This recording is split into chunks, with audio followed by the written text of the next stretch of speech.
Criminals, even willies that's really in the juice. But still skeptic on who I cling to. Cause every single nigga that swing through ain't my man just cause we mingle too much fake shit. Even females be feeding off that fake shit. Filled with envy and hatred, but my high helps me escape it temporarily. But it don't worry me, but I probably nourish me properly with that inner city, urban GC. I fuck with those beyond my age bracket. Cause they analyze the math to get the papers and stack it, leaving no trace to track it. Keep on thinking, tapping, that mad shit, living the lifestyle we feel with fast. Them lines and dollars. Rolling trees, stacking G's. Do that, I thought you knew that. Just give me money, get it. Give me the world, rolling with us. Give me what you can get back now. 4 to 5 boroughs. So in God I trust, I lust for 850 deluxe, and until I touch $1 million plus, ain't much to discuss. Diamonds and double digits, Johnny Versace down with listens. It's realism, so I visualize it to live it. Moving cleverly with intentions of longevity. Strong pedigree got me touching papers, others that never see G. So to the crescent, my glow for vestments symbolizes the essence. Yet sealing in the sweat for vestments, drug investments, the street thugs plug. Be assurance for the performance. I have you wanted for warrants before you get enormous. Like the performance, so players play with enormous. Cause for more sense, any villains willing to get more intent. They tried to break us, but all it did was just make us travel. Of course, they for papers, on the 5 money takers. Cause though we know somehow we all gotta go as long as we leaving, thieving, we'll be leaving with some kind of show. Hip lines and dollars. Rolling trees, stacking G's. Do that, I thought you knew that. Just give me the money, get us. Why don't you give me the world? You're rolling with us. Give me what you can get back. It's real NYC. Just give me few feet. Just give me 3K. Give me what you can get back. AC, y'all. Just give me. Yeah, the street lights. Give me the world. Represent me. Get back. Bitch, say that guy.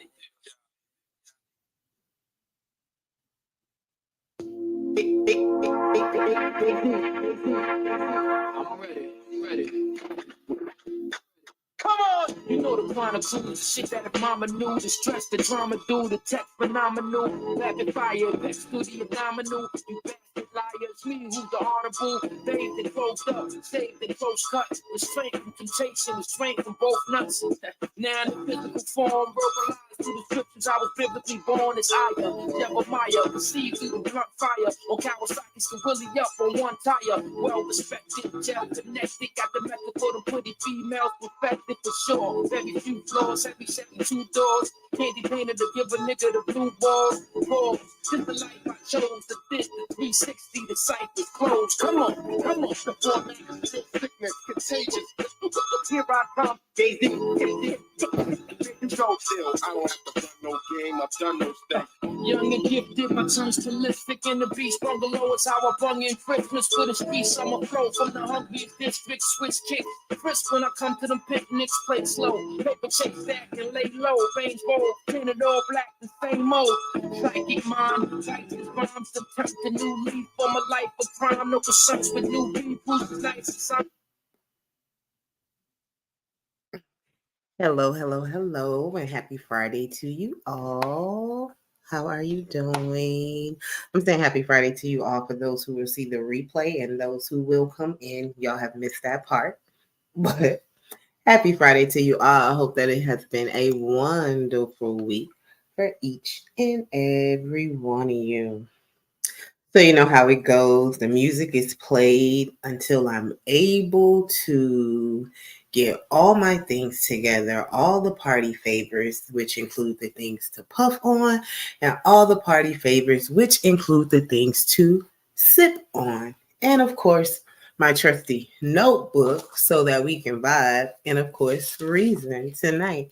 Arabian Night, how are you doing? All love is sent to you too as well. So, you guys, with that being said, hi to everyone who is in the chat and who will be coming to the chat. Happy Friday to you all. I am Roz Girl, and this is The Reasoning with Roz. On this show, we puff, we sip, we vibe, and most importantly, we reason. You don't never have to agree with anybody, and you don't ever have to necessarily change your point of view. But if you have an understanding of where someone is coming from, that's always appreciated. And since this show is a show where, we sipping every now and then, might be puffing on something every now and then, I just ask that, you choose your vices wisely. You don't be belligerent on the panel. You don't go out and drink and drive. You respect those when they're speaking. Um, you know, all those good things. Not cussing nobody out. Let's try to refrain from racial epithets. You don't got to say all of that because every week there's someone who comes up here and they just bypass all the rules, all the rules that I try to put out there to keep things in order. You know, excuse me.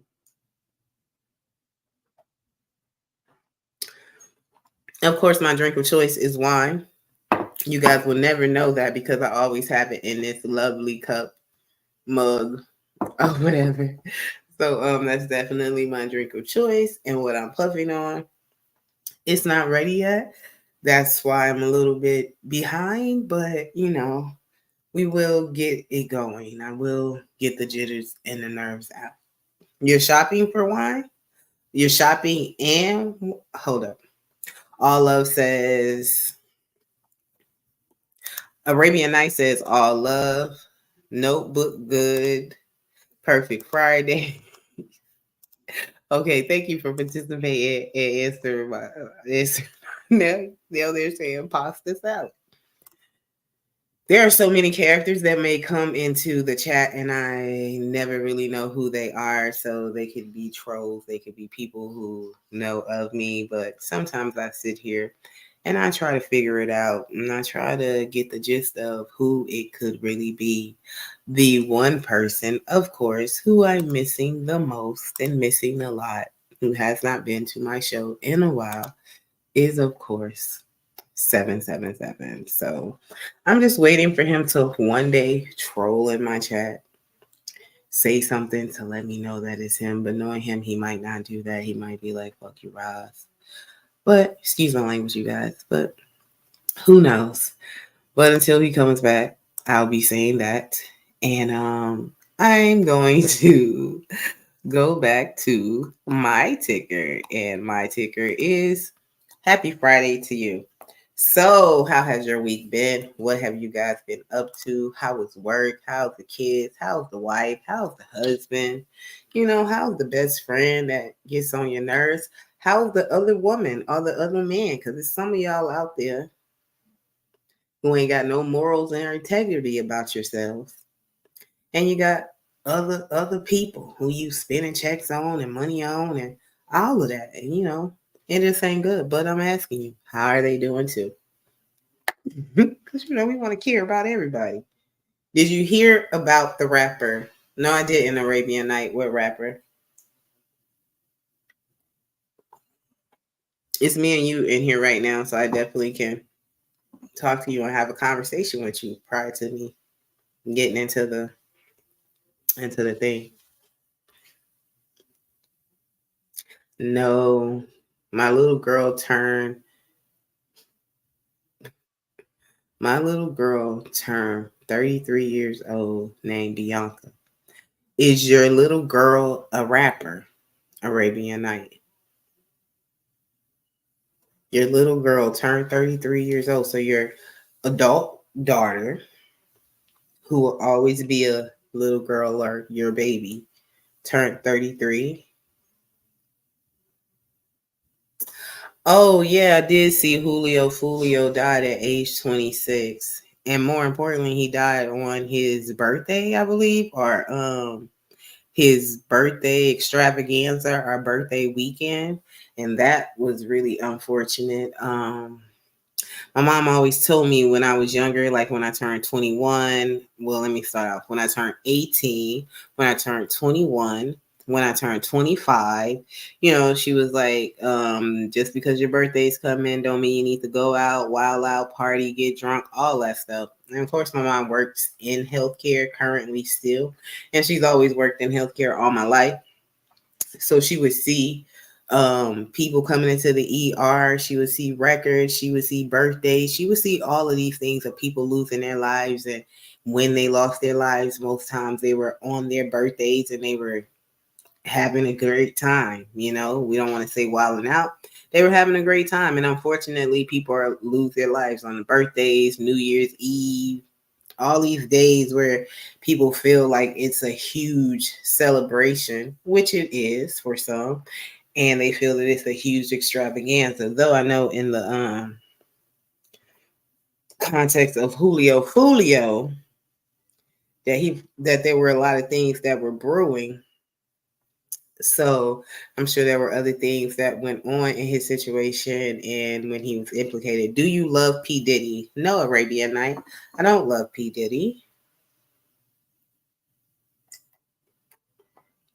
P. Diddy is one of our great elites or African American men. Paid a lot of money to African American colleges. He graduated from an African American university. He started his own music company. All those things. I admire him for his work ethic. I admire him for the things that he's did. But no, I don't love him. And I'm glad you saw him and Tina Turner in person. But anyways, let me get on with the day in the conversation. So, I always have stories or things that happen to me, and I be wanting to share them because sometimes I'm usually just sadly my daughter is probably the only person in the world that I trust wholeheartedly 100%. And we spent a lot of time together. She's 8, so we spent a lot of time together. Lately, since she's been out of school, we've been starting to run and walk after school. I'm sorry, not after school, after I'm done working. She and I, we walk, we run, she's a new cheerleader. So we're flipping and doing cheerleader stuff and all this type of stuff. That's what we've been doing lately. So, I live in an urban city, and in that city, there are really nice houses. And then 2 doors down, there are like not so good houses. And then another door over, there's a really nice house, and the neighborhood seems to change and looks really manicured. And then 3 doors down, there's another house that might look like it don't belong there.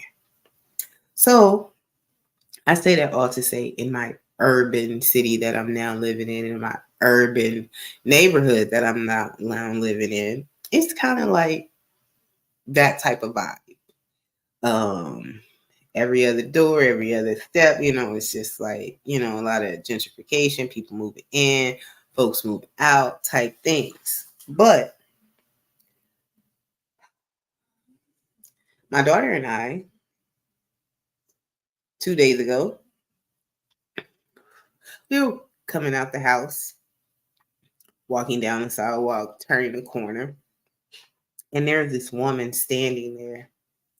She was an African American, a Black woman. I don't want to say African American. I assume she was a Black American. And like she was like just there. And as I'm talking to my daughter in conversation, there's this car in the street. And the car in the street is like a Charger, I want to say, a green Charger. Yeah, nigga, I'm putting you out there. A green Charger. And he was screaming at this woman, show me your... Yeah, that's what he was saying to her. In his car. He was in his car in the street.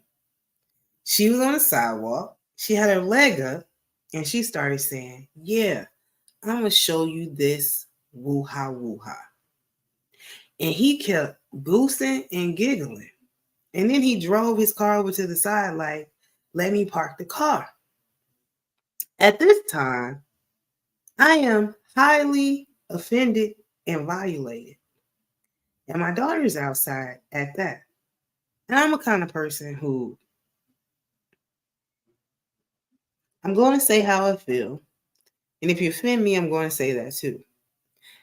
I don't really care how you feel about it because you didn't really care how you felt about when you offended me. So I'm going to say something. So I look at this street woman and I look at this nasty ass, thirsty ass man. And I say, y'all don't see no freaking kids walking down the street? Just nasty, just tacky. And she looked at me and she made eye contact with me. And I looked at her like, yes, ma'am, talking to you. So at that time, now you trying to walk off and shit, but you don't want to like walk off with your whole back turned because you don't really know what's coming for you. So you just kind of creep away and you hope that that person don't come for you, start running at you, throw a rock at you, swing at you. Thank you very much. Swing at you, throw a rock at you, do anything to you. So, you guys, I'm going to have a brief intermission with you guys, and I'm going to let you know that the party has started. And this is the point of the show where you can now bring out your drinks, whatever it is that you sip on of your choice, and whatever it is that you're puffing on. I do not promote tobacco, cigarette smoking. Yeah, I've already put it in. I don't promote tobacco and cigarette smoking, but whatever your vice is, once again, do it responsibly. Do not come on the panel, please, belligerent, because if you was out on the street, that means you'll be driving drunk and you'll get a ticket. I don't want to have to give you a ticket on the panel. So, you guys, let's do that. But toast to you and cheers to you all. Thank you, love. So the lady says, she looks at me now. We make eye contact, you guys. And I'm with my daughter. My daughter's like, what did you say to her, Mom? Is this the conversation that you have with the 8-year-old? Is this the moment where you teach them a life lesson? Maybe a lesson that you never want to have a conversation with them about. But it is kind of my fault. We are in a neighborhood. This is what is standing on the corner. So, ma'am, I'm going to have to explain it to you. So as I'm talking to this 8-year-old, and I'm telling her, she's the lady of the night. And very disrespectful in what she was doing, showing her, what? My daughter's like, oh, so she's the W word? 8 years old, you guys. The W word. So, I'm thinking like, what you talking about? But the proper word is whore. So she was right. But gave this whole life lesson of, I didn't even say that people get on hard times and they do what they can, because I think that it's a cliche when people say a woman should never be broke, a woman should always make money, a woman has something that will always make her money. Well, a woman also has integrity, respect for herself, dignity for herself. Maybe a woman does. Maybe a particular woman does. So they're not motivated or value money to the point of where they would degrade themselves. So that definitely was not going to be what I was going to tell her. Oh, she's on hard times. She probably can't find a job, so she's doing what she can do. Nah. Not at all.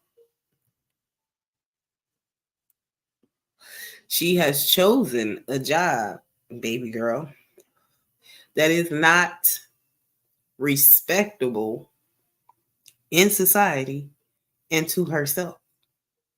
She has chosen to do other things that take her out of society where she can work a 9 to 5 and get a job.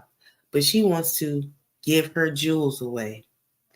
And we are not going to speak to that, acknowledge that, say hi, say bye.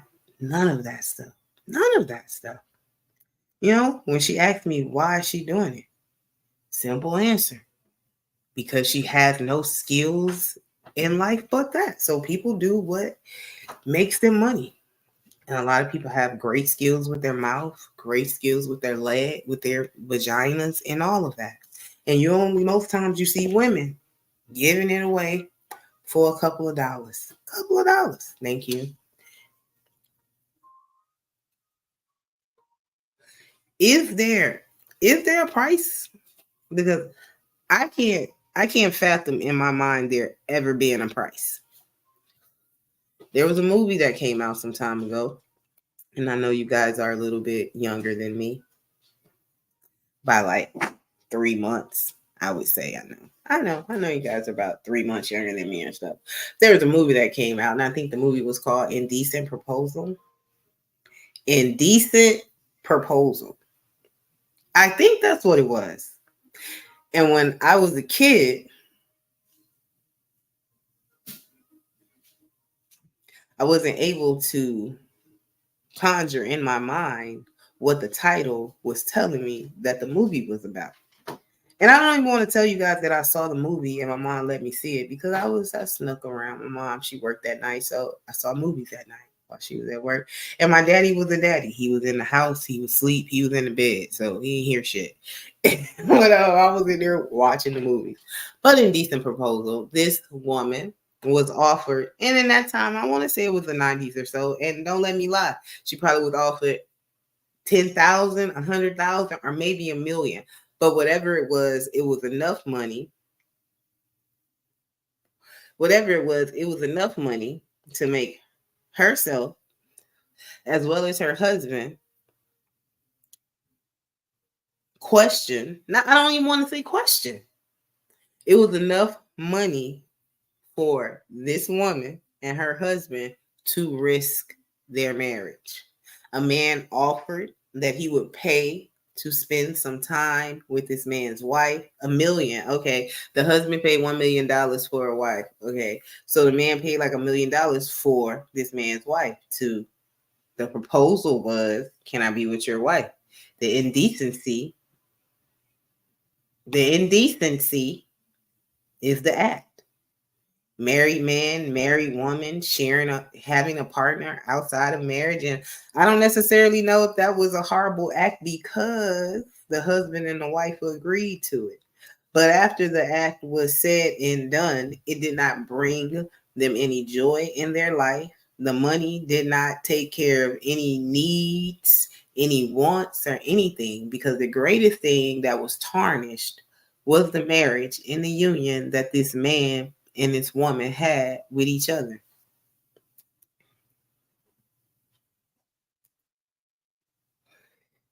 Is there a price? You have a husband who you love to death, greatest man in the world, waited all your life to be chosen by this man. And he says, baby, let's consider. Because rent due, bills backed up. I want to go show off in the ride. I want to go stunt for a little bit. How about we consider home due proposal? To each his own. I'm going to say that. To each his own, because I'm not judging. I didn't even ask my question tonight. Can you guys hear me? Arabian Night, can you hear me? Hi, Lawrence. Nice to see you in the chat.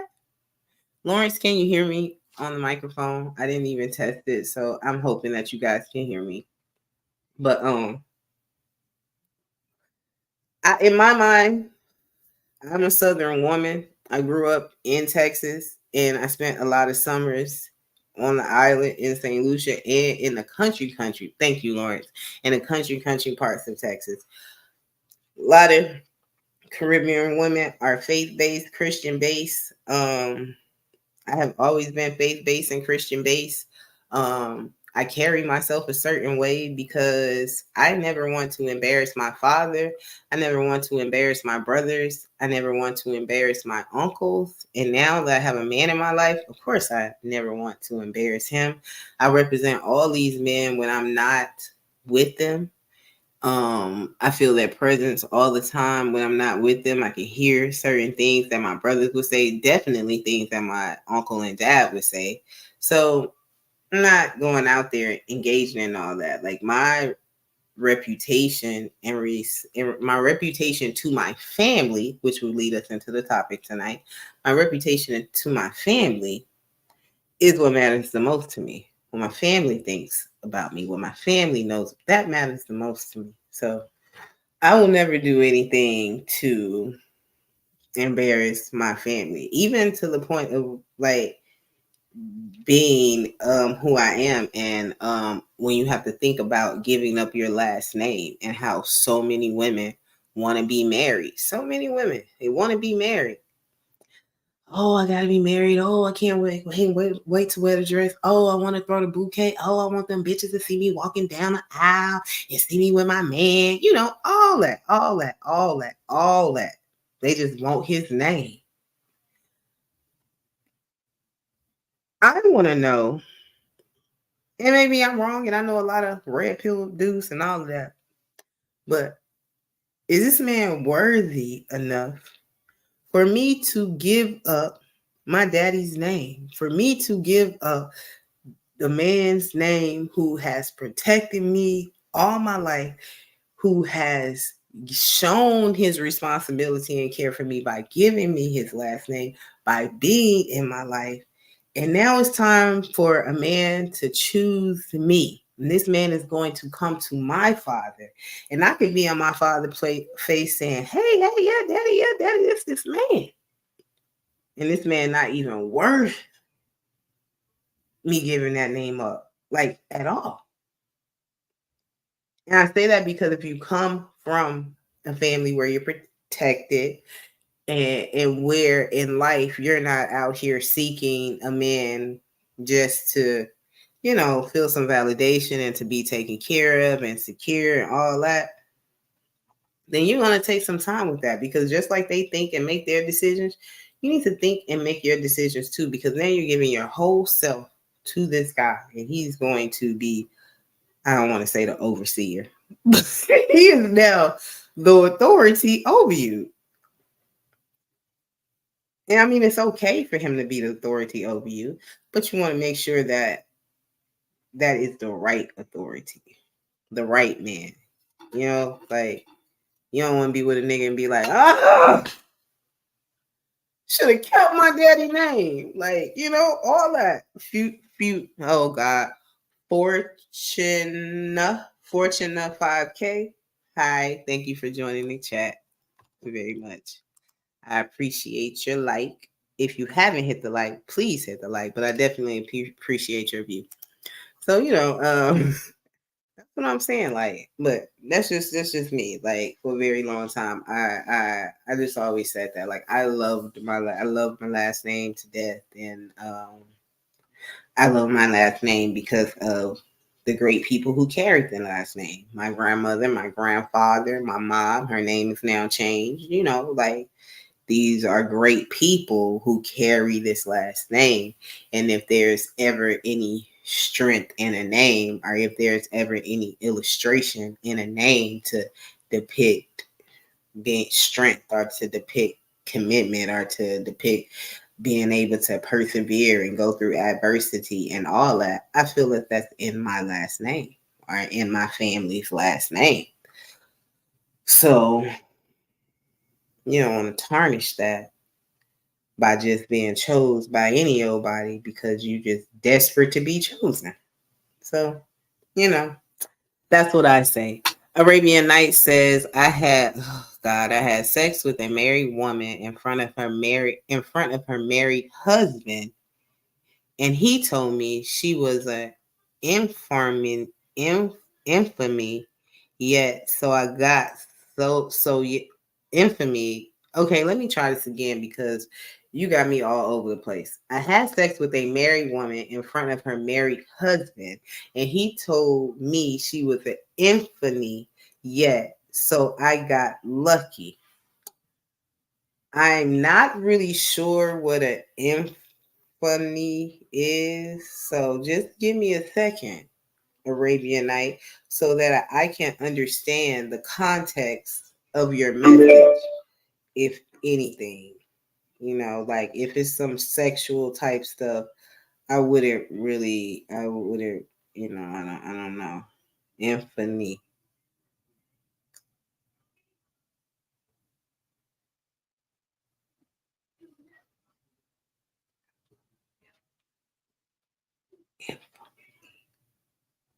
So I see infomania, then I see infomaniac.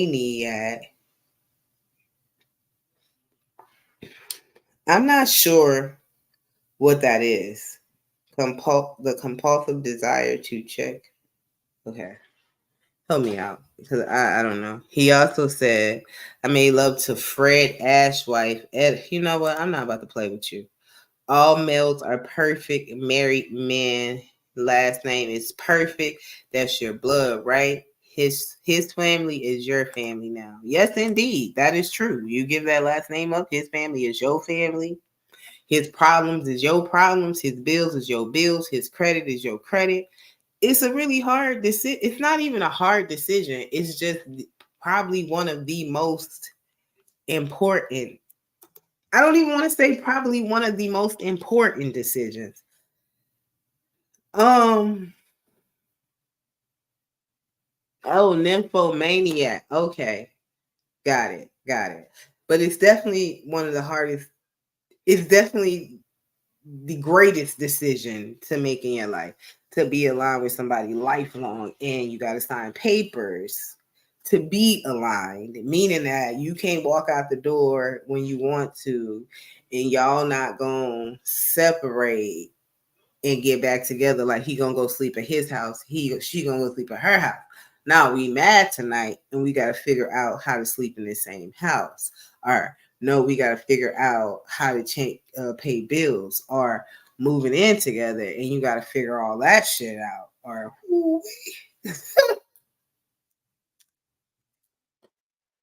I'm just saying. So I wouldn't even say be careful what you wish for. I would just say to women who want marriage and desire all of that,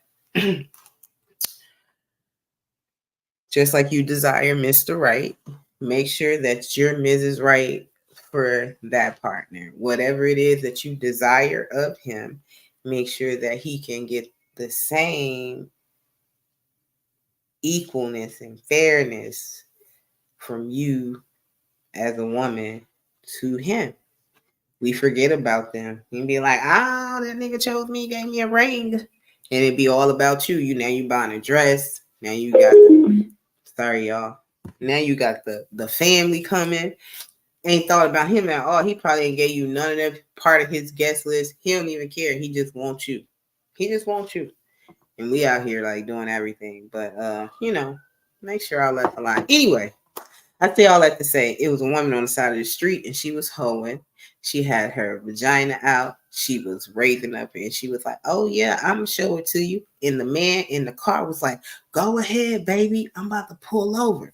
I have never in my life,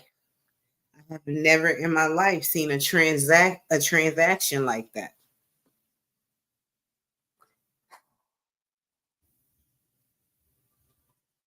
Blew my mind. Blew my mind. I wouldn't even know where to start. I wouldn't even know how to advertise the product. Like it's not for sale. It's not on the clearance rack. It's not for sale. You can't bargain with that bitch. Like what are y'all doing? Is what I'm thinking. But to each his own.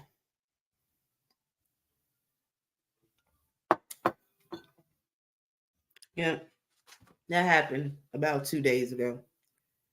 I immediately thought about HB and the things that he says about lot lizards and all his conversation. If you guys don't know HB is a friend of mine, and you can see him a lot on Chaotic Truth Live Chat. He has his own channel too, Daybreak Driver. He also has like a music channel. I'm not really sure of what that channel is, but he is hilarious. Has great comedic presence about himself and really good punchlines and really great timing. So in that moment, not even in that moment, I will say right now as I'm telling you guys the story, I'm definitely thinking about what he would say, and I'm thinking about how he just talks about like certain situations in sexual situations. So I ain't never seen anything like that before. So excuse my cousin tonight, but I had never seen anything like that before. And she was ready to go. She was ready to make some change, like make some change. And I can't. I can't. I can't. And it was more so embarrassing because I'm walking down the street with my daughter and we're trying to exercise, and then you have this other woman on the street, a black woman, and you want to be courteous to people. You want to speak to people. You don't want to look at folks crazy. You want to like show a loving environment, a community. But it's just some shit that you just really can't get with. You just really can't get with it. The prostitutes offered me love for free, and I was screaming. And my lady said, "I heard you down the street telling the prostitutes you ain't going to mess with them." Oh my god, what do I think? I don't have a problem with what people choose to do as their profession and what they choose to do to make money. I just don't want anybody to violate me, steal from me, threaten me, none of that shit. So if your job don't have nothing to do with that, I don't got no issue with you. My main problem comes from the solicitor, I guess. No, she's soliciting. I'm soliciting him for sex. So from the John, the trick, the man who's purchasing it, or the female, that's where my issue. I think it's weak. I think it's lame. I think that out of everything in the world, because we don't really want to pay our bills every month. We really don't want to do the whole grocery bill, but we got to do that shit. But you can't really get none of that stuff for free. And if it's one thing in this world that you can get for free without no effort, sometimes without no time, without no relationship, sometimes you ain't even got to wine and dine a man or a female. A man ain't got to wine and dine a female ain't got to sit there and have a conversation. It's always somewhat free.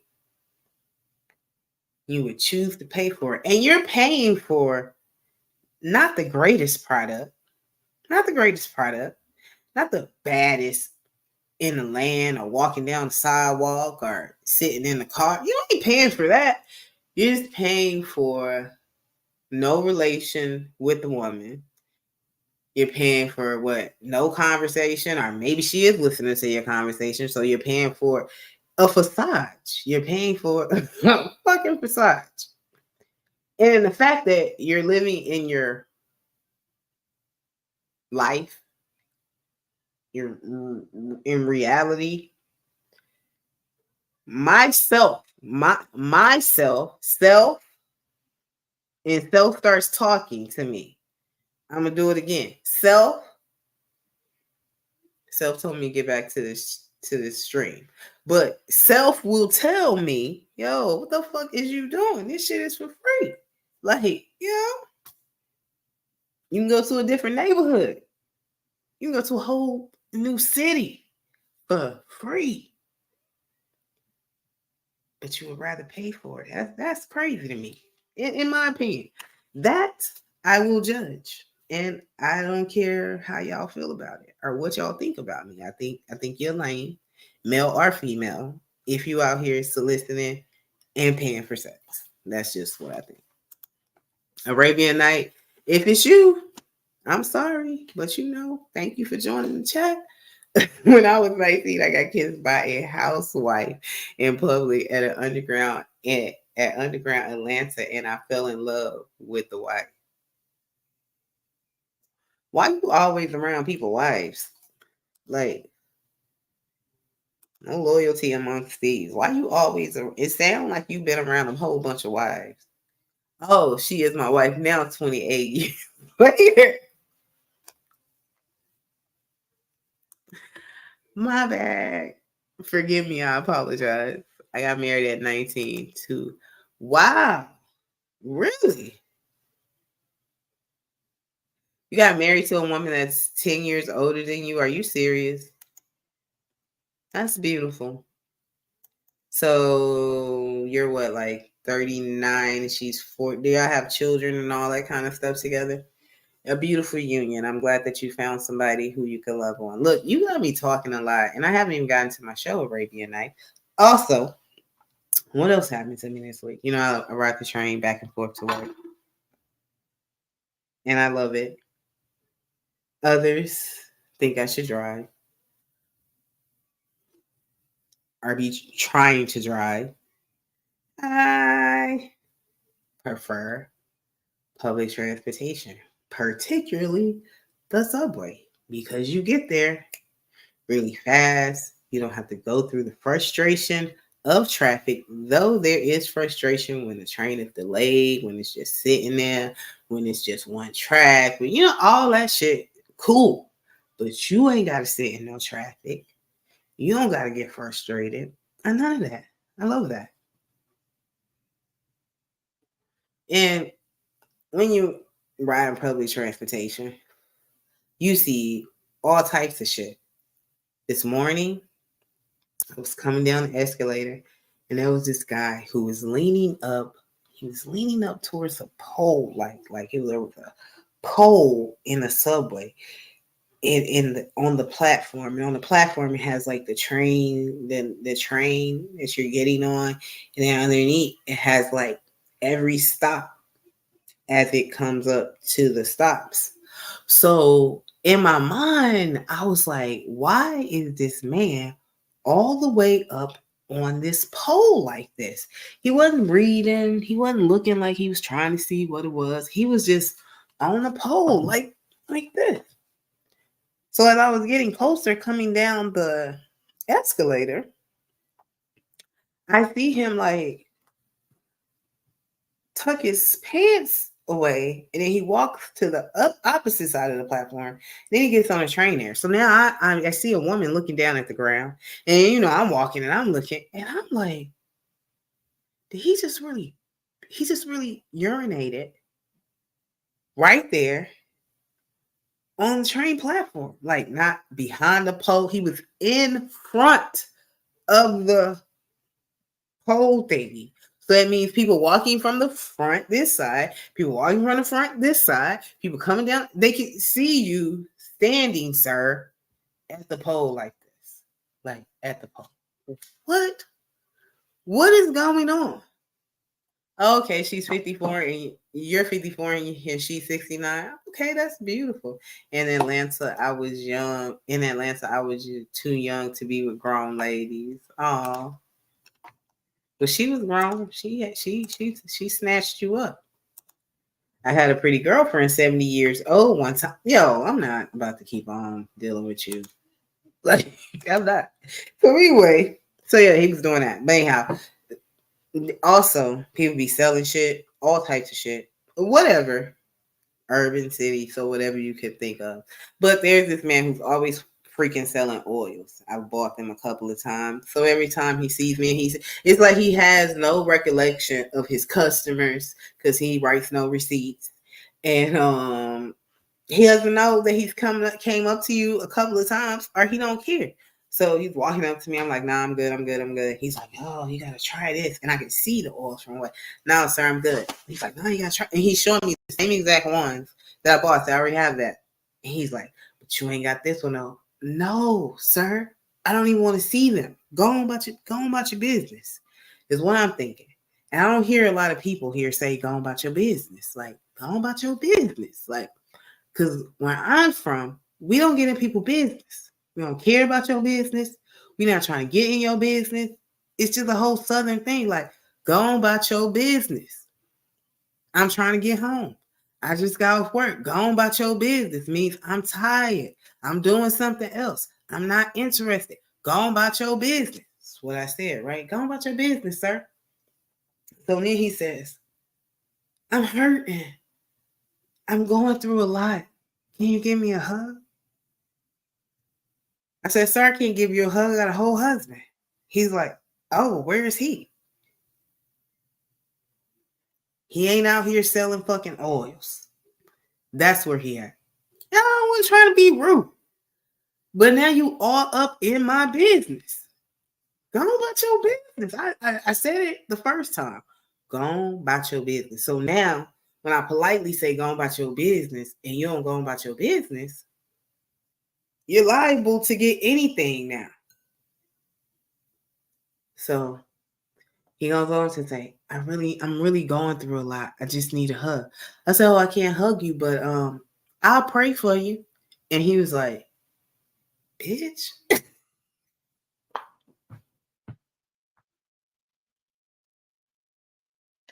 Call me a straight B-I-T-C-H. I told him I'd pray for him. I'm going to make sure that God does not forget about you, sir. I don't even know you. And I'm going to put a prayer up for you. And a man called me a bitch, y'all.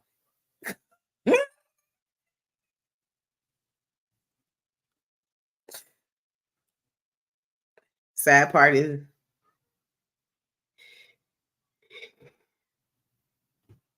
I mean, like, I don't know what to say. I didn't care. Like, I was just, it was the greatest part of my day. Basically, gave me the greatest laughter, greatest joy, all of that. All of that. Yes, it did.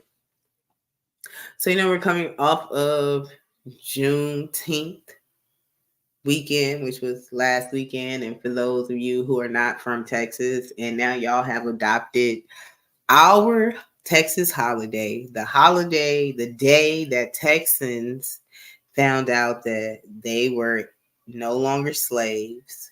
Now it has been incorporated all over the states and the federal holidays. So some people are getting off and all of that shit. Yeah, we're coming off the eve of that. I actually went to the African American Museum. I know y'all jealous because I know y'all want us to go up in the museum and see all this great African American or Negro American or Black American because it talks about the history of what the Black person in America is referred to. A wonderful museum, like wonderful. It starts from the what they what people would say, quote unquote, is the inception of the Black man onto American soil. Um, it's artifacts in there, it's literature in there. They talked about, of course, they talked about every 400 years, y'all. Like, is in this museum. 400 years. And it's not even all of it, just because people like me, this is the part of the show when I reference my lovely, beautiful skin. People like me who share this skin, they made it a duty not to keep the records, not to record our history, not for us not to know the great. And this, I've been saying this prior to me going to the museum. So hey, they they made it their duty for us not to know our history, not to know the greatest parts of our race or of our culture. There were even times Black babies were born in the 1920s and 30s, and deliberately they would not register these kids, put correct birth date names on there, lose a birth certificate on all of that because they share skin like me. I'm not saying that because I went to the museum. I've been saying that prior to that. I have really, well, rest in peace to my three grandparents who are deceased, but my grandfather, who is still alive and whose birthday's coming up very soon, he'll be 87. There are a lot of stories that he has shared with me. My whole family is a little bit older, so I've spent a lot of time with those who have shared in certain society struggles of the Black woman and the Black man. Also in the museum, they talked about the civil rights movement. They had like I don't even know if I should tell y'all because even I don't even know if I should tell y'all. It's just one of them things where you just need to come to DC to go to that museum. And African American Museum of DC, if you hear me speaking of you, yes, I am promoting it because I loved it and I think it's wonderful. And at any time, you guys can be a sponsor for me. You guys can promote all of that, like, see, that's how you got to work it out. I'm trying to work it out. But yeah, it was exceptional. So if you don't believe that slavery happened, if you don't believe that Black people have been discriminated and marginalized and all of those things that people like to say, if you don't think that 400 years of slavery and systematic oppression has happened, you should definitely just try to go to the museum and get some type of, I don't want to say knowledge, but just, yeah, knowledge. Learn some things that you don't know. And if you do know it, then maybe it will remind you now of things. But definitely visit it. It's a really good place. It was full of white folks also, oddly. But it was full of white folks, y'all, too. But DC is half white now, so,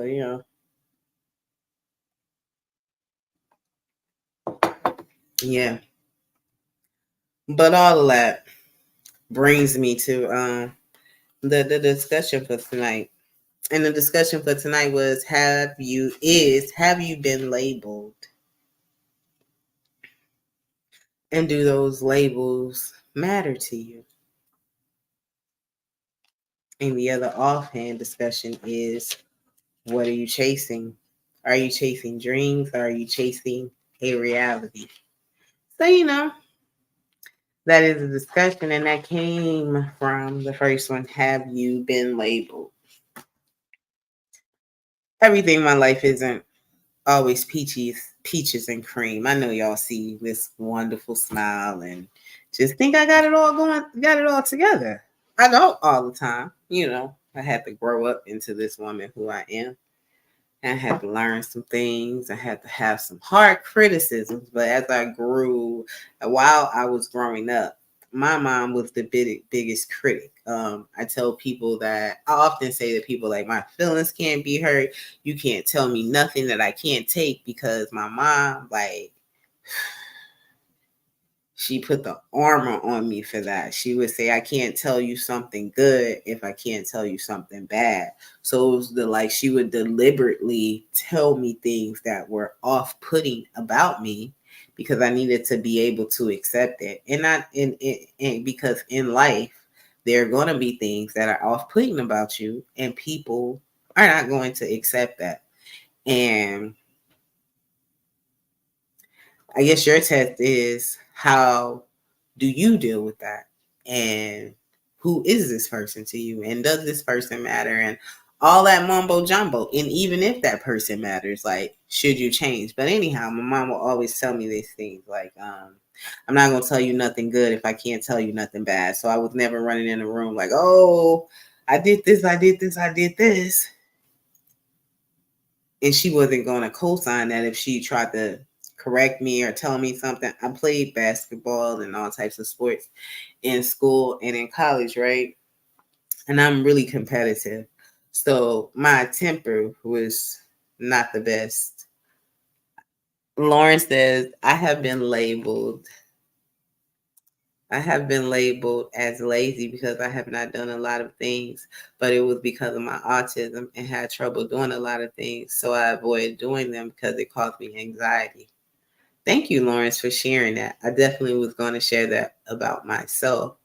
Of course, I'm not autistic, but I do deal with bipolar. I am a bipolar person, and I do have anxiety and great depression.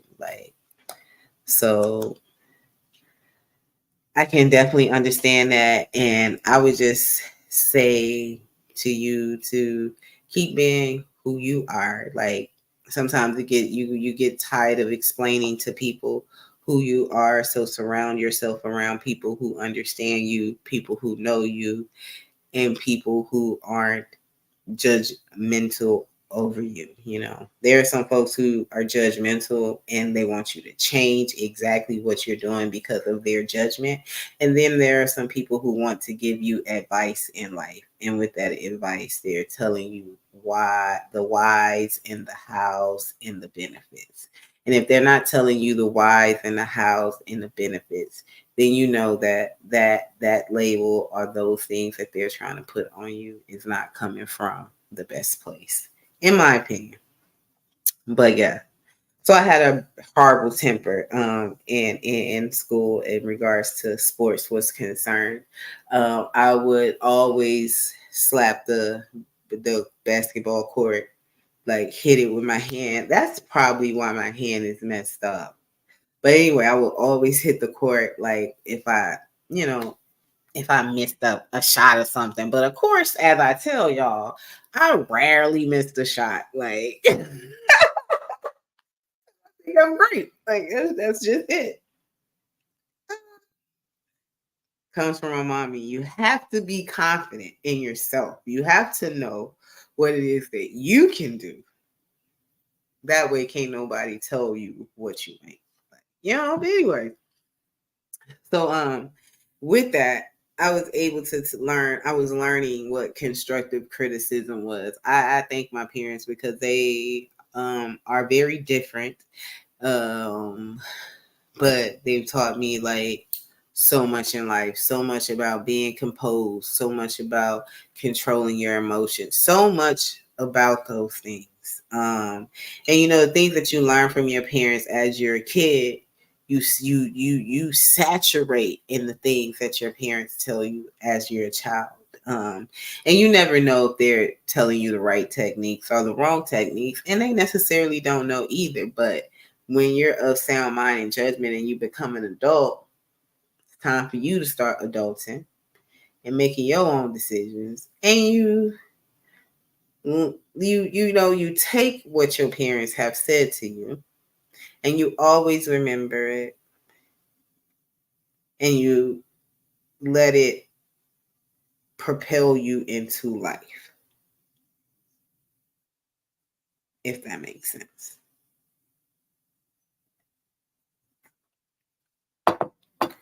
So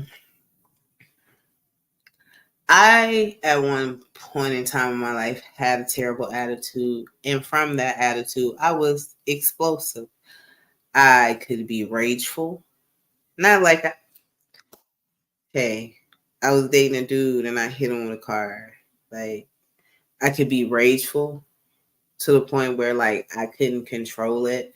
There was no coming back for me. I would black out, like, all types of stuff. But with bipolar, those things happen.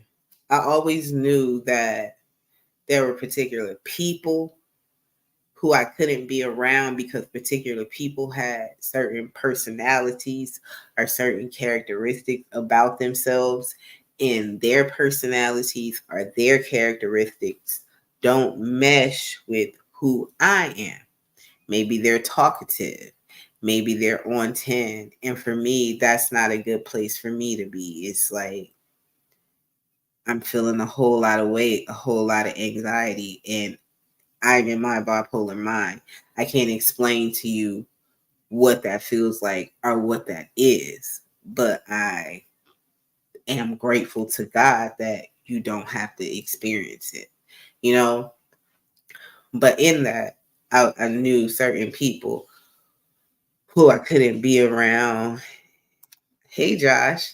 And I knew certain personalities that I couldn't be around. I also have to live this life. I also have a child and a daughter. So as I'm raising my daughter, you know, children wild out. Children do what they do. You have to discipline. You have to do all those things. So I'm always staying in my mind and vigilant in my mind when I'm even dealing with my child in regards to my own condition. Um, so, you know, I don't do any type of spankings or none of that. And I'm not saying that a child doesn't have to be whooped or spanked or something. It's just not how I discipline my child. And it's to each its own, and every child does not, in my opinion, have to endure the same discipline that another child does. You raise them and you teach them and you discipline them catering into their personality and who they are. You're not gonna beat this child just because you beat that child. This child don't even say nothing or do nothing. Like no, it's crazy. But anyhow, in jobs, because of my condition, I don't work in situations where I have to be micromanaged, where there's a supervisor or somebody always looking over me or always trying to figure out what I'm doing. That creates like a sense of worry in me.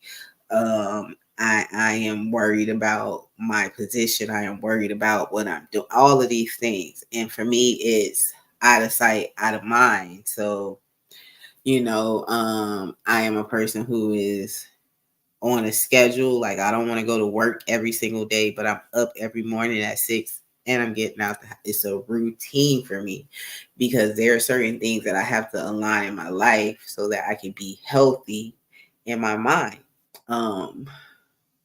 Your body can withstand a lot of things. If you eat right, if you work out, if you treat your body right, your body can withstand a lot of things. But your mind is very, very fragile. And there are a lot of things that you have to do to control that muscle to keep it balanced, to keep it focused, to keep it aligned. So I go back to what Lauren said. I have been labeled lazy because I have not done a lot of things, but it was because of my autism and I had trouble doing a lot of things. So I avoided them because of my anxiety.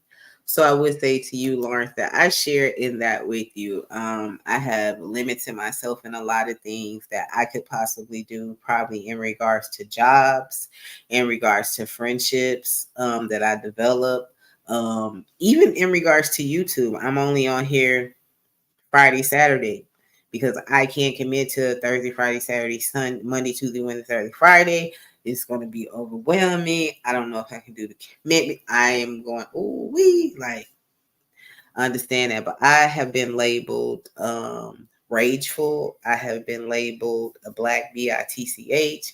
I have been labeled angry. I have been labeled emotional. I have been labeled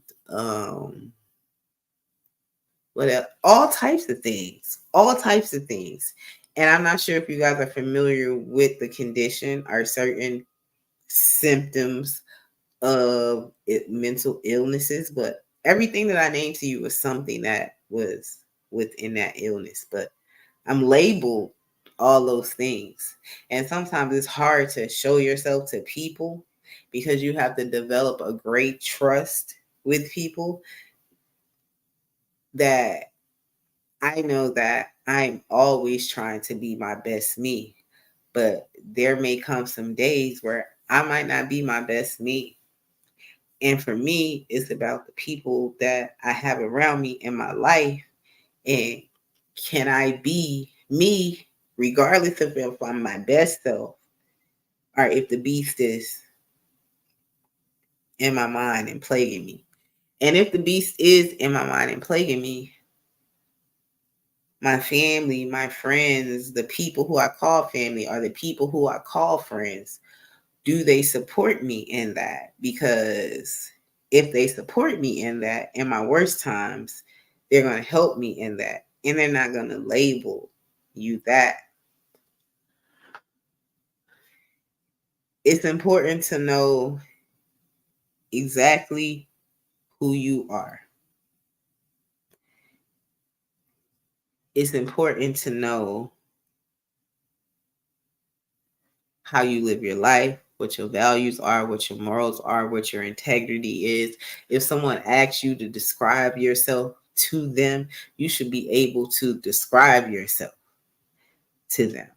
I'm rigid, I'm anal, I'm comedic, I'm funny, I'm detailed, I'm organized. I don't like you should be able to do those things. Because the minute you can't do that, people are going to label you. They are going to label you.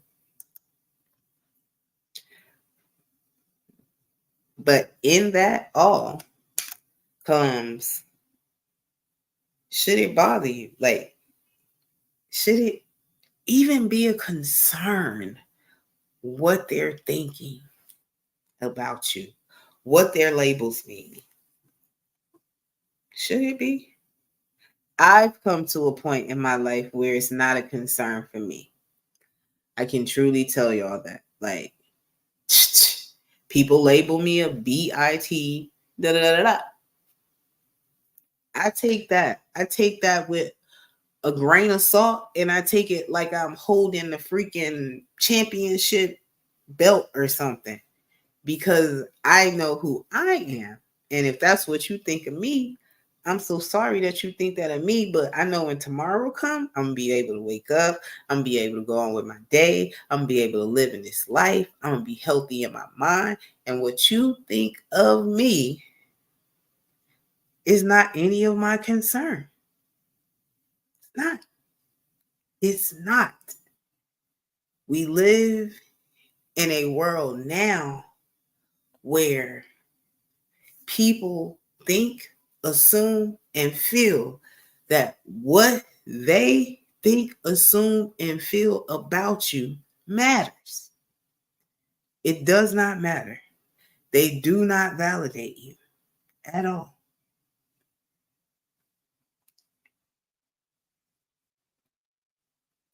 I had to say that. So give me 1 second. Hey Randy, how you doing? Thank you for joining. What you drinking on, smoking on tonight? You guys, I'm trying to find the lighter. Joshua says hello to the chat. Arabian Night says your partners in the chat. I'm not sure what that is. Joshua, you got a Bible name that's deep. Yeah, man. His mama knew what she was birthing. Arabian Night, my mom told me some other woman that I can't be under her alone because I smother her. I said hi to Randy. So yeah. Arabian Night says grown folks learn how to pay rent for all family members. Grown folks learn how to pay rent for all family members? Okay. It's admirable if you can do it, and it's a blessing if you can pay your bills for all your family members. But even if you could pay your bills for all your family members, I'm definitely not going to tell somebody to do that. That's just not, because we all got to be grown. And when you're grown and you have grown responsibilities, then you don't have expectations of people doing things for you. You know that you got some responsibilities that need to be taken care of. So you're going to do before you even ask somebody to do. You're going to be figuring out how to do before somebody even offers you. You ain't got time to be sitting and waiting for people to be paying your bills.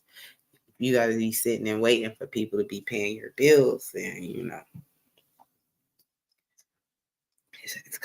it's just a pride. I remember when I paid my first bill in my first apartment, greatest time of my life, a very prideful time of my life, because I knew that I was adulting. And I knew that from becoming a child to a young lady, to a teenager, to a young woman, and now a woman, I made it through all that shit.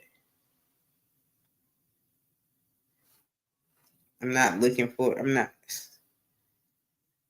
You niggas is lazy out here in this world, yo. Lazy. Terrible. So anyway, labeling. So today when I was coming home from work, a guy saw me and he saw like my shirt that I had on, put a straight up label on me, y'all. And he was, he shared my skin. And he was like, "Oh, you work at such and such?" I have on a shirt that said the place that I work. It doesn't say, "Oh, she works here," but I mean, for no other reason would I be wearing a shirt. I have a jacket on that says the place that I work at. It don't say, "Oh, she works here," but it has the company name on it. It even has my name on the jacket. And you guys, for a tidbit, as I'm going into the story, it even has what I do at my job on this jacket. that I had on at the time that this man had this conversation. And this is the man with the oils again. You know, he was off base, off kilter, all of that. He could have been mad because I told him, hey, I'll pray for you. Hey, Mike from Boston, thank you for joining. Thank you so much. Lauren says, so true. Arabian Night. Arabian, I'm not even about to start with you. Welcome from, we used to make $3.35 an hour. We had labor pools. That's where you make money for grown women when you're my age, like 19. Hey, Blue Jay, nice to see you. Randy says sometimes you can't act brand new, but you are not fake though. You're always real. Go ahead, Randy. Randy says, this is my oldest child. He's 17 in this picture, not mine. Oh, okay. Okay. Randy says, hi to Blue Jay. What? Randy calls Blue Jay a beautiful queen. Randy, I am so glad to see you accepting and calling Blue Jay a beautiful queen. That is wonderful. Randy, hey, what's up? I hope you're having a great night. Randy, Blue Jay, I already said the intro. So to you guys, welcome to the Reason with Roz Girl, of course. I hope that you guys had a wonderful week and happy Friday to you guys. But yeah, so the man who was selling the oils, as I was talking about, he's like, oh man, oh, I can't believe you work over there. They're like, what the fuck wrong with this man? Randy says, I have a sweet tooth tonight. I just can't get up to get something out the fridge. I don't eat after 10 p.m. Got to wait until the morning. That's how my nights go. Is it? Hold up. 11, 12. Hold on. 1. It's 1 here. 11, 12, 11. Okay, so in California, you can't be eating, right? I have a sweet tooth. I understand what you meant, Randy. But so the same dude was like to me, oh, you work over there? You gotta bring me some of them sandwiches, man. What the hell? What the fuck? I was like, sir, I don't work in the kitchen. And then he said, huh, what you say? I said, sir, I don't work in the kitchen. Like, fuck. Why would I bring you some sandwiches? This is what people think. Like, you have to remember that people are raised certain ways. People live in different cities, live in their house. They practice different cultures. They assume any and everything. You have to know who exactly you are, how you was raised, where you come from. You know, I welcome whatever it is that you would like to say to me. I welcome it. And that's what you do. You be cordial, you listen. Changes to be accepted or to not be labeled because people have misunderstandings. Like, have you been labeled? How does that make you feel?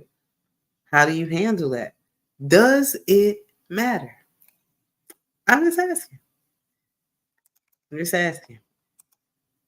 Think you guys know. I'm not even sure if I said my answer yet, but I did say a lot of things don't matter to me. I value what my family thinks of me. And even that has a hierarchy. Like, you know, like even that has a hierarchy. Now that I'm grown, like it used to be my mom and my dad. But now that I'm grown, I'm out the house, like my life has changed as it should change once you're an adult. If you created your own family, things of that nature, things change. You think I'm worried about, you think I'm, sir, I don't make sandwiches. Like, why would you think I make sandwiches?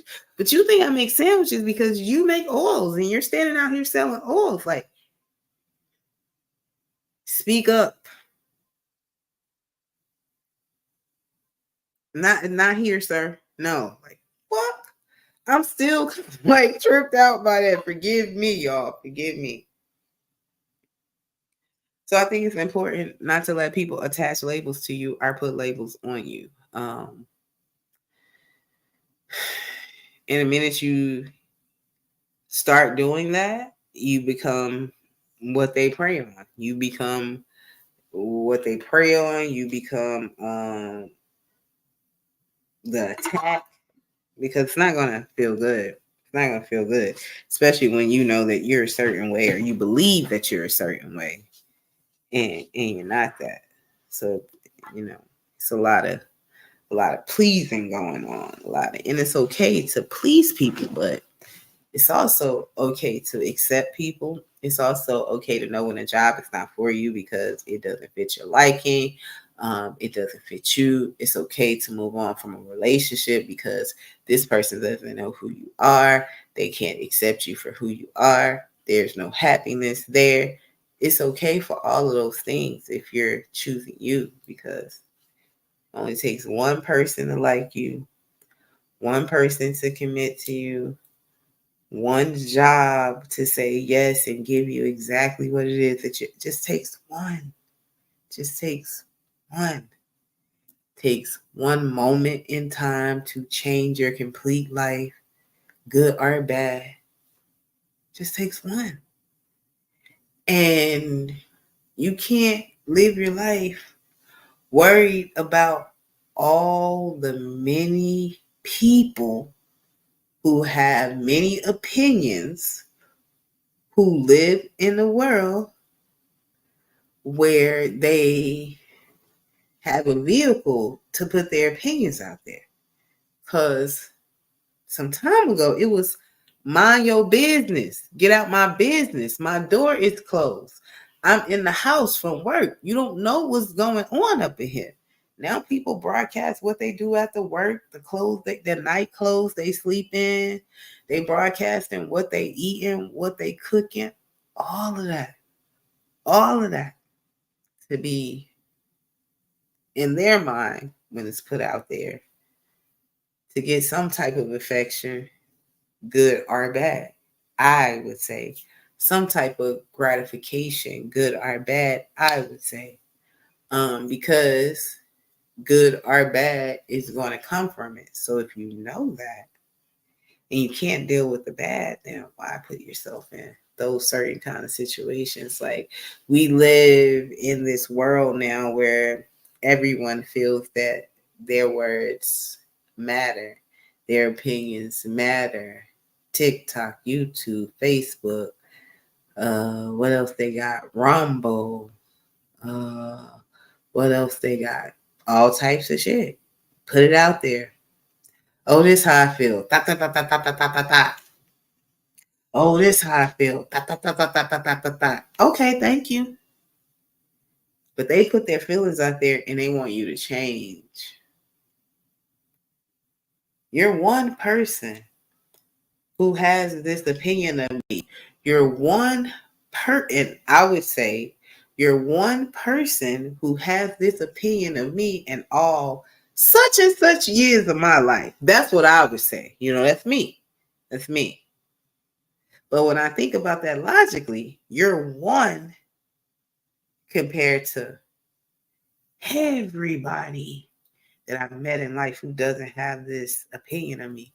So the only thing that makes me consider what that person is saying to me is who that person is to me or their relation to me.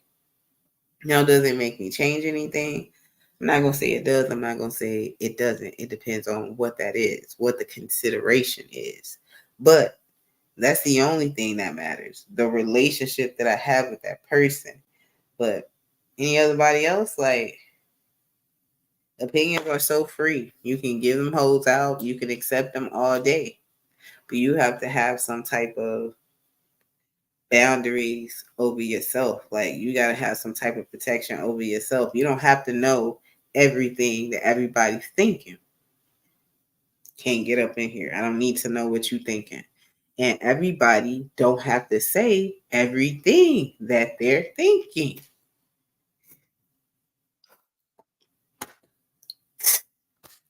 I mean, I had a grandma, and my grandma told me that. My grandma told me that. Girl, shut your mouth. That's not for you to say. It don't matter if you think that. You keep that to yourself. People do not have that anymore. They think that I'm supposed to say it, and you're supposed to care, and you're supposed to listen. Try this. Yeah, I'm not trying to hear all that. Go on and watch how emotional they get when you say that. Watch how angry they get when you say that. Or watch how they look at you like something's wrong with you because you're telling them, I'm not interested in what you think of me, what you feel. It amazes me. It amazes me. All the opinions that are going out every day. And then the people who give these opinions, who give these whatever, you don't know what's going on in their life. You don't know what jobs they got. You don't know if they graduated from elementary school. You don't know if they ever had a man or a woman in their life, depending on who. You don't know none of that. They give all these opinions out and they feel that their opinions are supposed to flood the world. And you're not supposed to tell them, yo, I'd rather not hear that. Blows me. Blows me. Blows me. Blows me. So do you accept people labels? I can't. I can't accept people labels. I was being labeled earlier this week. And though the acts were committed,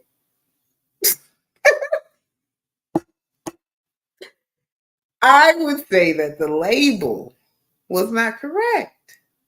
And I'm not going to let you put that label on me. So I need to speak to the person who is putting this label on me. Cordial, it's adult. That's what you do. It's okay. You're entitled to your opinion. And because you think this, you think these things of me. I understand that you think that. And I have no problem with you thinking that. But let me remind you of this, or let me tell you this.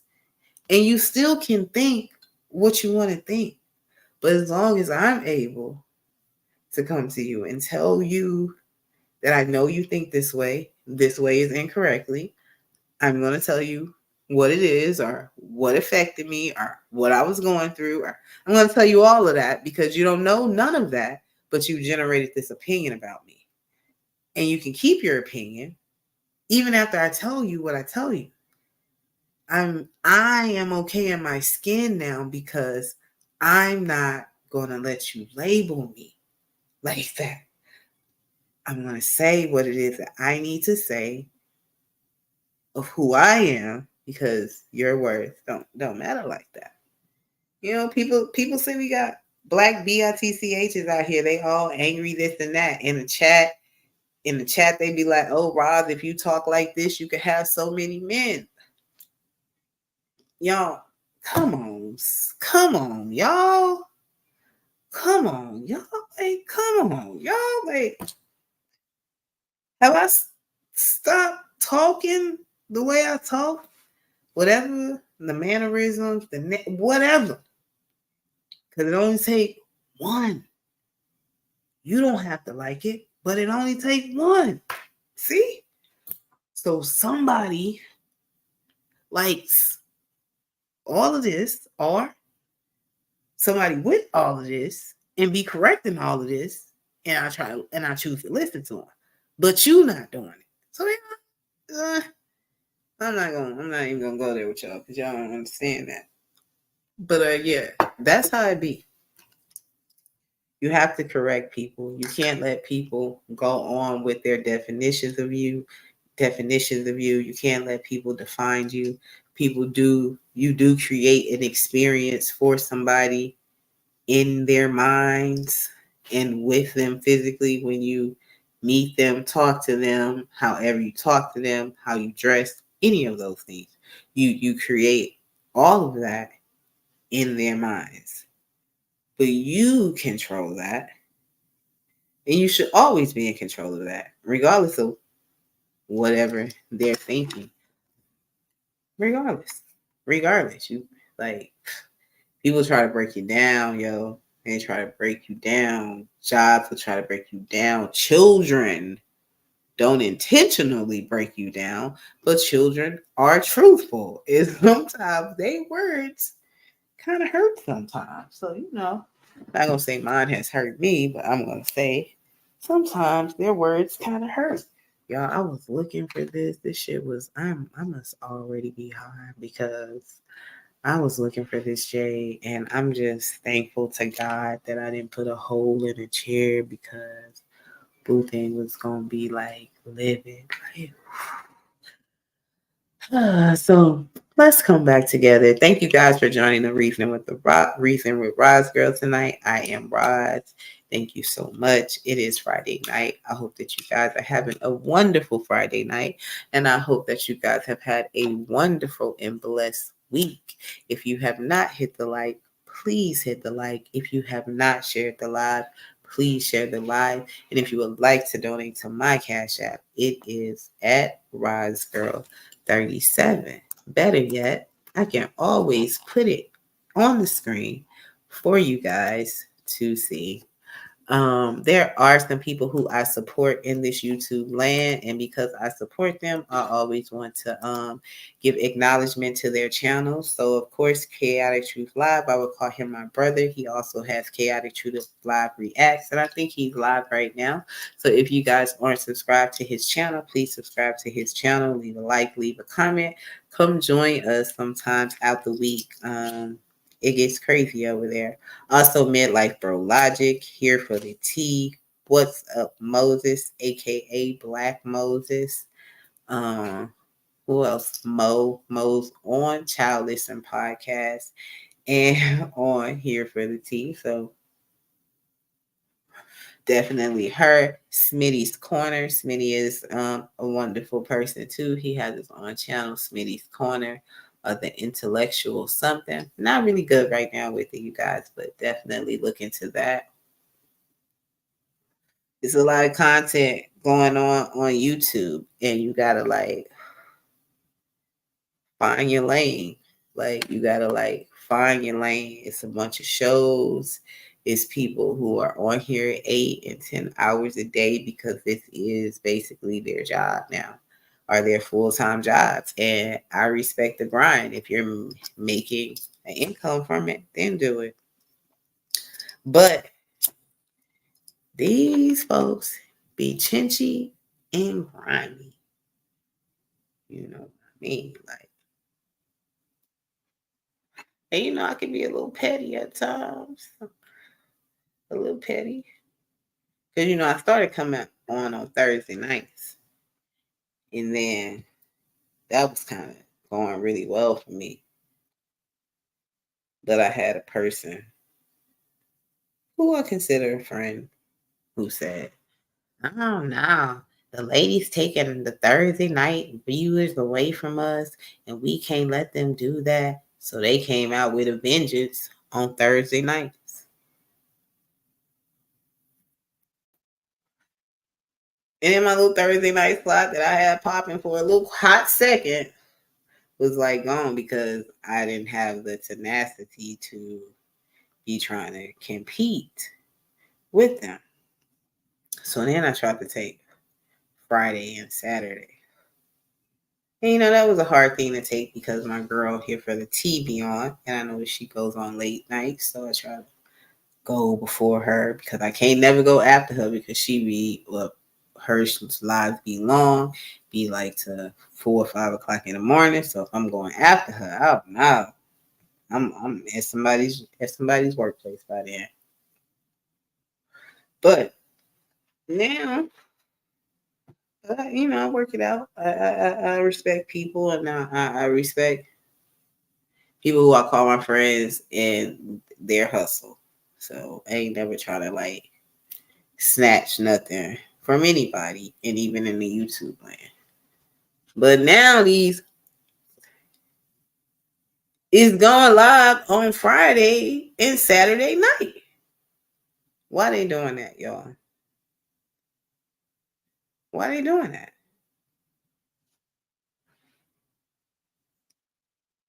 Why y'all think they doing that?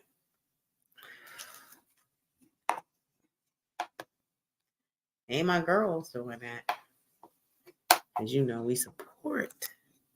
It says that's giving them power over you, caring about what people think of you. You are so right. I enjoy your Ringo reaction, Nina Mayberry and Papa Duck, and make it make sense on YouTube. To each their own. I know in 2024 the men are perfect and the ladies are perfect no matter what they do or how they act. You so right. That's what they say, huh? They say this Pride Month, no matter who go to church, work, or summer school. What are you, Arabian Night? How is that your name, Arabian? You're not Arabian. I don't think you're Arabian. And if you are, please, no disrespect to you, but you're not Arabian saying all this kind of stuff that you're saying. Like, and it might be what I think of Arabians. Like, my bad, thinking that they're like peaceful, calm, of a faith, a particular faith, and get you going off right now in the chat. LA says I dislike chaotic truth.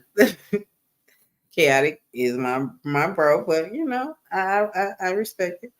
I dislike chaotic truth. That's me at the same time. I like you though. That's me. To each their own. You rock with whoever you rock with. That's cool, mom. Yeah, you're right. You're right. I think it's important to show support. It's hard to ask people to support you when you don't support them. And I ain't nobody's mom and nobody's daddy, so I'm not gonna be in a corner with the thumbs up. I got one child, so I do that for her. And my partner, I'm gonna always be having a thumbs up and cheering for him.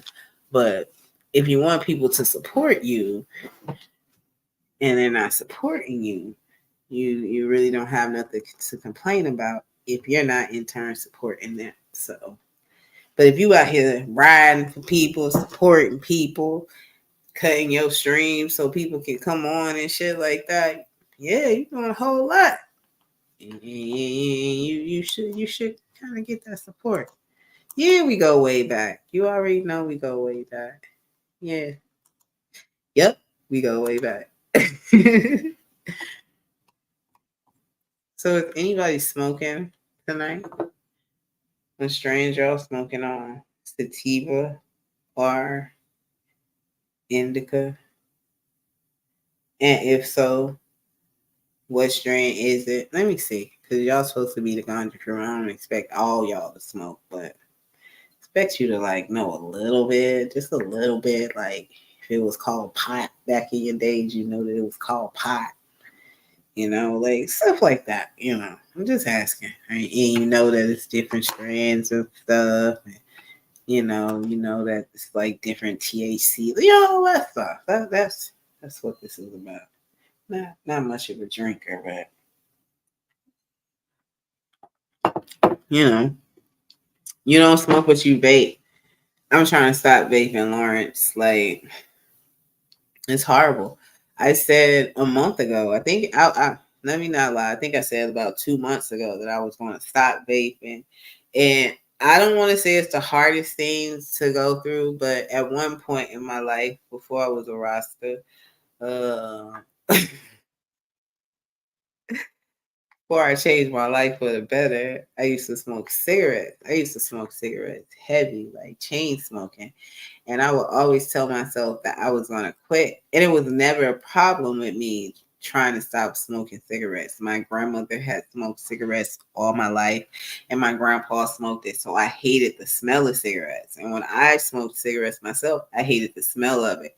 But the issue is the withdrawal that you go through. And it's always for me in my tummy. Like I'm feeling like I got to throw up. So I'm nauseous. Or it's like just total pain there, like total withdrawal off of nicotine. So now, Lawrence, I don't smoke. And I started smoking cigarettes late in life, like freaking 30. Like what the fuck? Like, but I'm sure I told y'all the story. It was like this dude I was into. I was trying to talk to him. He had a cigarette, so I put a cigarette in my mouth so I could ask him to light my shit. Yeah, real stupid, and had a horrible habit for some time that cut years off my life. So, my daughter told me, and as my daughter was getting older, she's 8 now. So at that time, she was probably like 4, 5, 6, who knows? But, she was like, she had, in school started to learn, or, they don't have the DARE program, but something like it. They were learning about, smoking and drugs and all that stuff. So she was like, "Ma, I don't want you to smoke cigarettes anymore." And I stopped. So now I'm vaping. I hate it, Lawrence. I hate it just like I hated smoking cigarettes. And I hate it because I know that it's not the healthiest thing, and it's not healthy at all. Not the health. It's not healthy at all. And I'm trying to stop. And every time I try, once again, I am now having those withdrawals. Like, it's not the withdrawals well, I guess the withdrawals are telling you that your body is craving it, right? Craving whatever it is that's inside of it. So, I I hate the stomach pains or anything like that, but I'm remembering how I had to soldier up for those cigarettes. So, you probably aren't trying to stop vaping, and I'm not ever trying to push you there or anything. To each their own. We all grown. We all know the effects of things in our life. But, I'm still up here vaping now, and I'm diligently trying. Like, I think I used to buy like a vape, like, they like, them hoes is over $20, y'all. Like, over $20. $24, sometimes 30 something dollars. Used to get them often. So now I got to get them like once a month. So that's how I know that I am actively, I'm physically acting out what it is that I'm consciously thinking in my mind. Like, I want to stop it. And I'm just waiting for the taste to be gone. Yeah, I understand how addictive it can be. Yeah, it's definitely like that. Like, I, it's just, and I try like the CBD vapes. I didn't really particularly like those. That sound like a messy sweet spot on YouTube. I agree. I'm not trying to be me, Roz, girl. It seems like the Arabian Night is so. LA, you are wonderful. I love you to death. Lauren says, I vape a mint flavor and the mint seems to clear out my nasal passage. Yes. I always get like mint, or like they have the clear breeze or something. And it does that. Yeah, you're right. I can agree. I can relate to that. Definitely relate to that. So, you guys, the other topic was, what are you chasing? What are you chasing right now in your life? Are you chasing dreams? Are you chasing reality? Are you living in the moment? Have you achieved the things that you set out to achieve? And if you're chasing your dreams, how long do you chase your dreams before you realize that this dream might not be your reality? Well, how does that happen? Like, when does that happen? When do you stop, I guess, I don't want to say putting the effort there? I had a friend who, like I said, I played basketball in high school. I also played basketball in college. And I had a male friend who was on the male's basketball team. And, like, when you come to college, it's like everybody, the best from the best, coming to college, depending on what college you're going to, and if y'all are recruited. So, of course, this guy was there. He was really good in basketball and stuff. And he would play. He would get on the court, but he wasn't like starting or nothing like that. And then, like, his whole dream was to be doing something in basketball to basically get to the NBA. So for years, him and I remained friends and stuff, and he didn't get into the NBA, and he graduated from college and started like playing semi-pro and all types of shit. And he was like actively still trying to be involved. And like I play and try to work out and things of that nature. Just to be doing it. He was actively like trying to be a coach, be something. And like, and I knew this guy when I was like 18, and now we're like 28 or something, and still like this chasing of the dream, right? So then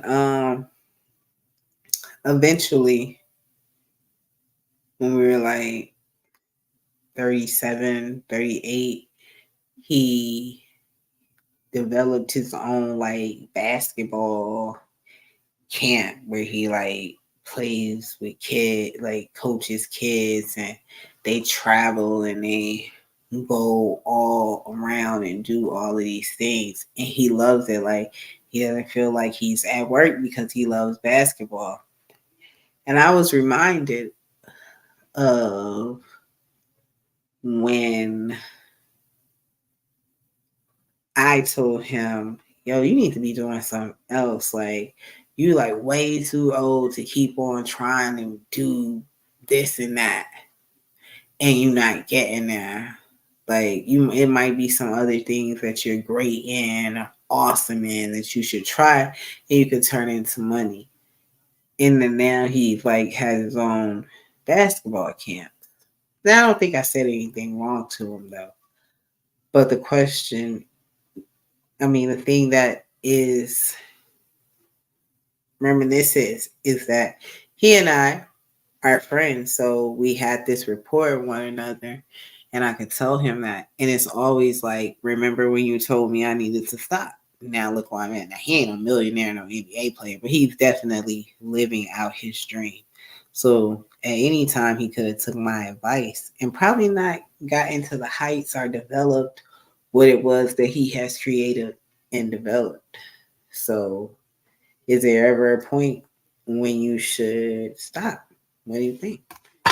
He wasn't good. LA said, hold on, you guys are tripping. LA says, he wasn't good enough. There's a lot of competition in making it to the NBA. He should have tried making the NFL. It's easier to go pro, yeah. If you don't make the NBA before 30, it's not going to happen. The NBA wasn't his path. Yeah, it was just something. And I think he probably knew he probably wasn't going to the NBA. Who knows? But I'm just saying. Who knows? Should your dreams be realistic? Like attainable? That they're your dreams. So people say, oh, shoot for the stars. Like, people just be saying shit. Are you out here really shooting for the stars? Come on. Come on. Stop it. Shoot for the stars. Ma'am, are you shooting for the stars? Because I don't think you're shooting for the stars. I'm just saying. That's just what I think. Arabian said, okay, so he says that you wasn't on topic, but I'm going to see what it is that you're saying.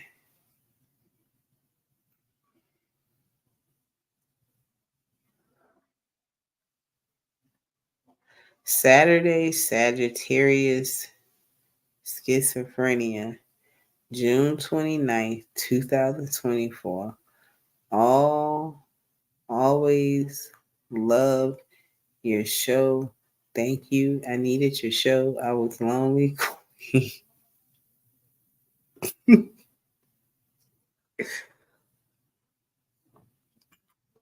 So this guy said,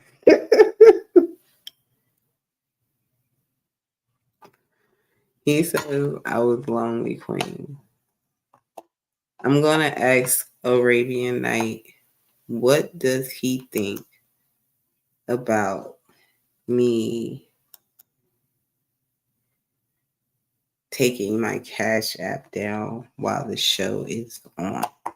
I'm only talking to Arabian Night right now about this. Like, I'm just trying to figure out something right now. Because he says Queen is very nostalgic for me. Not many African American men call me queen on YouTube, sadly. Not many African American men in my life call me queen, but this person called me queen, and it's very nostalgic because there's like one person who always says queen, like queen, and says it in that kind of way. So that's what I was asking. But Rosger, I entered the NBA draft in 2006. Wasn't my path. I can relate. I didn't get drafted. Oh, wow. That's cool, though. That's like an accomplishment just to be able to enter into the draft because you got to be like at a certain type of caliber of talent, right? I'm 69, baby. I was born a Sagittarius, and my mom and my friends say I turned them off because my mom, Gloria, said I'm bold. What month is the Sagittarius? Did you say that in your other chat? Okay, you didn't tell me that. So, what is that like? December? November? I think it's like November, right? December, November. Mm. I'm a Taurus if that means anything. Some people be like, "Oh, you stubborn," labeling you. "Oh, you're a Taurus. You're stubborn." They say that you're bullheaded. They say that's what they say. But do you know me? Like, have you met me? And do you let your preconceptions of what you think of me based off this label that you have attributed to me? Does that hinder you from truly getting to know who I am? Like, come on now. Come on now. What I'm chasing. I'm trying to get me a new girlfriend. I want a new woman in my life, someone that I can love, honor, and cherish. You out of order. You are out of order. You need to go to bed. If you in a bed with your wife, she need to roll over and tell you to get your ass up out her bed.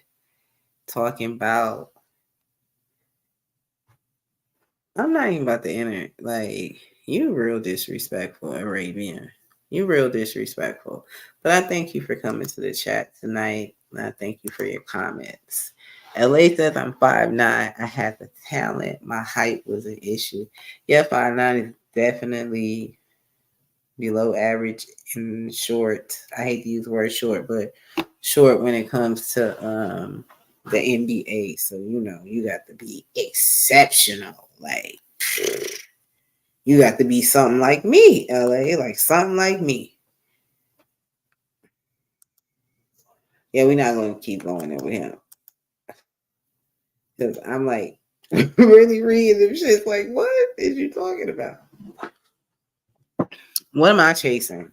I am chasing my reality, and my reality needs to be stability and comfort, balance, and love, I guess I would say. So all those things that in everything that I do definitely needs to have all of those things. And I'm like a committed person to like everything that I do. If I put it in part of my life where there needs to be some commitment or where it's like, important in that manner. So for me, that's what I'm chasing. All the things that will offer me like stability, peace, comfort. Because I don't want to work too hard. I don't want to overexert myself. I would love to work like 20 hours a week, stuff like that.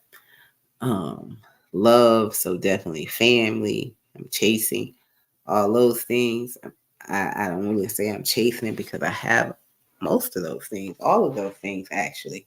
So I'm just living in my reality, trying to make sure that I can, I guess, maintain it, do what's necessary if it needs to be better in some different parts or aspects of it.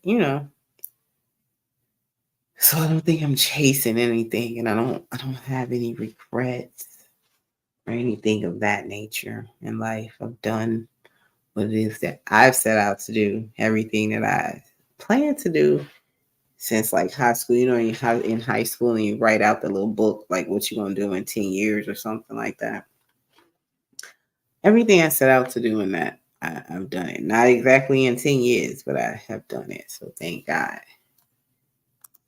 He's really off topic. That's really rude and childish. I'm not trying to be mean, Ross girl. I understand. You're right. He's in the chat. No. So don't let him get to you, LA. So, things of that nature.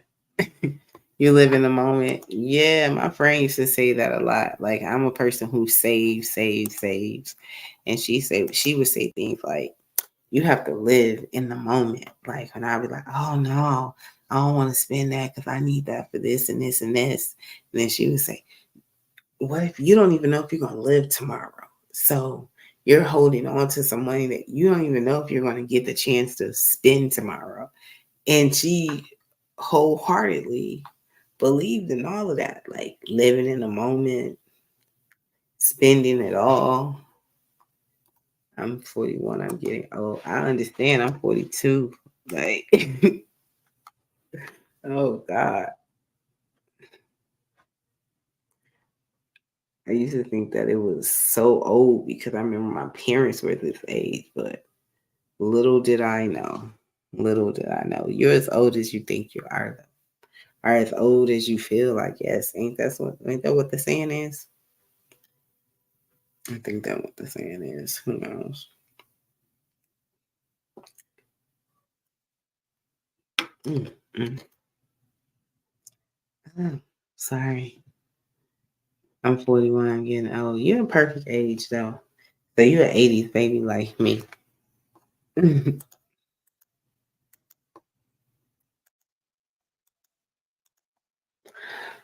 Well, you guys, I want to thank you all for joining me tonight. It is about to be 2 o'clock, and I promised myself that I was definitely going to be able to go to sleep tonight at 2.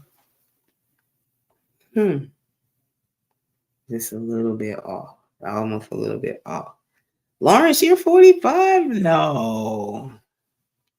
I never thought that, Lawrence. I never would have thought that. Wow. I definitely thought you were younger than that. Definitely look younger than that, in my opinion. But, that's a good thing. Thank you, Lawrence, LA, Arabian Night, all you guys for joining tonight. It is greatly appreciated. Like I said, if you have not subscribed to this channel, please subscribe to this channel. And if you know other people who might want to subscribe, send them my page, send them my channel. Let them know that I'm out here. Oh, okay, you guys, I am 7 minutes away from the 2 hour mark, so I'm right on time. I'm chirping. But let them know I'm out here. So share my live with them. I'm definitely gonna be back tomorrow night. I don't know what I should talk about though.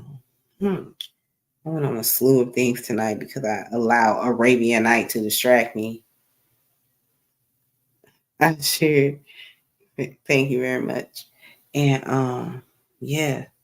So share the live, hit the like, leave a comment.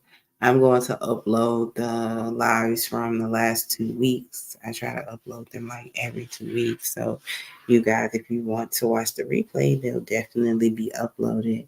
But I will see y'all tomorrow, Saturday night. Feeling a little ratchet, y'all. So I got a little dance or a little twerk or something in me that I got to get out. I don't know how I'm going to do that, but.